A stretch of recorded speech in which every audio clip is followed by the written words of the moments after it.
everybody, welcome back to another green screen video. I know it's been a little while. I was on vacation and then I was also doing some other stuff that took up my time, but we're back to doing green screen videos, so I hope you're excited like I am. Today we're talking about pet peeves, and if you don't know what those are, it's little things, little annoyances that can get on your nerves, bother you a little bit, and in video games we have plenty of those too.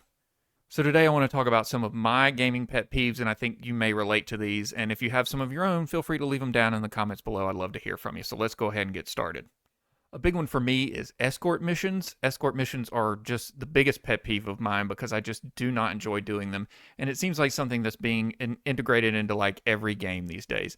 But what bothers me more than escort missions are the ones where your walking speed and the NPC's walking speed are vastly different. There's nothing more annoying than that. It's like this.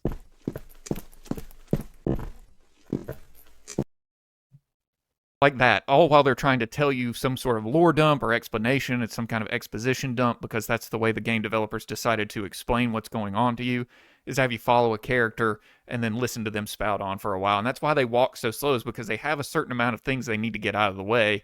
And in order to do that, they have to walk very slow. There's that, and then there's also the NPC thing where they just kind of stand in one position and you have to guard them while, they're trying to crank a wheel or like find their keys in their pocket.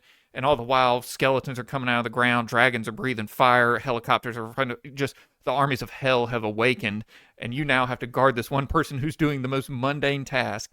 I understand it's probably for like to load more of the game or like to just kind of pad time as something else is going on or just give you that epic combat experience in some way.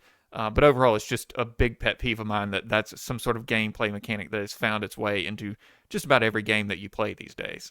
Another pet peeve of mine is invisible walls. Invisible walls, they were a thing back in the day because of hardware and software limitations. It was like, well, we need to block off this path, but we can't add any more items to the screen because the game just can't handle that.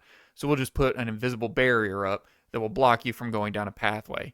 Those still exist today, but the fact of the matter is that with the advancements in technology and gaming, you can easily add some barrels to block a path. You can add a guard to sit there and go like, hey, you can't go this way, or even just a little bit of text that stops you and says, hey, this is the wrong way to go, turn around, go back the other way. But instead, especially with like certain indie games, like one developer team games, where they don't know how to do that. So so what they do is they just put an invisible barrier up. I'm like, well, you can't go this way. The amount of games that I've played recently, and I play a lot of games, some of them very bad. That's usually where they come up. But I'll just be walking down some way. I'll make it a good distance, and then all of a sudden I hit an invisible wall, and I can't go anywhere, so I have to turn around and walk all the way back to find out where I needed to go. Just put a little something. Put some, like I said, some barrels, some boxes, some debris, something to say, hey, you can't take this path yet, or you just can't take it at all. Or maybe just some guy that's like, you don't want to go down that way, there's death. Maybe even it would be funny to just put like a big creature that kills you instantly if you get up to it, like maybe I shouldn't go that way, that kind of thing. But instead, what you're met with a lot of times is just invisible walls that are obviously invisible. You can't see them, so you're just pushing against nothing as you determine that you can't go that way. It's just, it annoys me to no end.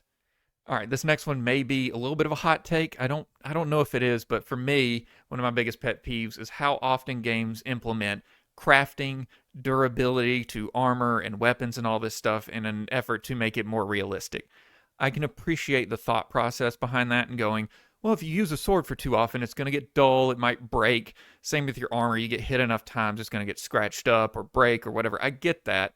But at the end of the day, I'm playing a video game, and I don't want to have to deal with that. I don't want to have to repair my weapons and armor. I don't want to have to craft new ammunition or like new armor. Like, for whatever reason, crafting has just gotten its way into every little game. There's always some kind of crafting aspect where it's like, okay, you have to create this to get to here. Even if it's simple, like put these two things together, fine. But if it's like, well, you got to go find certain items, and then you find the right items, and then you can craft them into this, and then that allows you, just, it's too much. Or like, hey, you've been hit too many times, you need to replace your armor, or you need to repair it. Travel all the way back to the blacksmith in town to get it repaired. Like, for me, it's just not fun. I don't enjoy it, and it's just, it irks me to no end. It's just an aspect of games that I just wish was less used, I guess. I don't think it should go away completely, but it's a pet peeve of mine, and it's just something that kind of ruins the game experience. All right, this next one's from my homie Shifty and the fact that we play Civ 6, and when we do, the intro to that is so loud.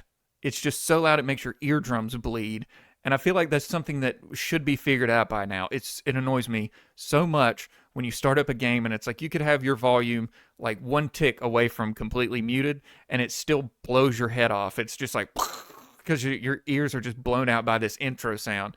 I don't know if it's Firaxis or Sid Meier or who made that decision and who didn't test it and go, hey, this is so loud, it's killing people. We should probably turn it down a couple of notches. But instead, they just leave it on and it just blows your eardrums out. And it's just so obnoxious. And it's such an easy fix. It is something that does not need to exist. I should not have to crank my volume all the way down to start up a game because I'd turn it all the way down, let that play, and then I have to turn it all the way back up to be able to actually hear Civilization. All right, here's my final one, and that is menu UI. It has become so just absurd how complicated menu UI can be in the sense that, like, let's say I just want to quit the game. You can't just quit the game anymore. You know, back in the day, if you had an N64, it was just click the button to turn it off. You could save and then quit. Now it is very much okay. Well, I want to quit. Okay, well, do you want to save first? Yes, I want to save. Okay, well, we actually just saved 5 seconds ago, but we're going to ask you again. Okay, I saved. Now what? Okay, well, now do you want to quit? Yes. Quit to the main menu? No. Okay, well, you want to go back then? No, I want to just quit the game. Okay, well, do you want to save again? No, I just want to quit. Okay, do you quit to the main menu? Fine, sure, I'll quit to the main menu. Quit to main menu. Go all the way down to quit. Quit to desktop or quit? Yes, yes, just let me quit the game. Let me quit the game. You're trapping me in this hell cycle of like trying to just leave. I enjoy playing your game and I will come back, I promise. All right, so that is my list of pet peeves in gaming. If you have any that are different, let me know down below. Or if you agree with some of the list items that I put up, let me know too. I love to hear from you. Thank you for watching. Thank you to members like Notch Johnson, Wafflecopter, and that developer guy for supporting. I love you. I appreciate you. So thank you for watching. I'll see you in the next green screen video. Subscribe. Bye-bye.